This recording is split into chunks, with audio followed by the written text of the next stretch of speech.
What's up, y'all? You know I keep telling y'all I want y'all to hang out with me while I work on this bathroom, but I don't know where to put it, so I'm just gonna show you the walls. You see how they looking? A lot of repair work was done. So I'm about to paint it. So I'm just gonna give y'all some updates. This right here, this is a total repair, so I didn't do that.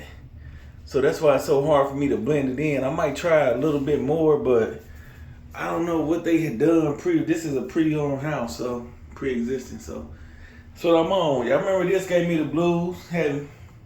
I still got to take that beauty ring off. All right, we'll be back. Yeah, quick little color change, real fast. That's a light gray. They call it platinum, but it's to lock up with them tiles in there. You see that? You see a little bit of that darker gray in there to lock up with them walls. So we got him. A little small bathroom. Of course, y'all know we changing them lights and them vanities, but I might paint him one more time. That's where we at. And I'm out. Man, we got a little paint on there. Let's vacuum all this up on the floor. Wipe it up a little bit with my rag. Make sure it's nice and clean. Let's get this floor down.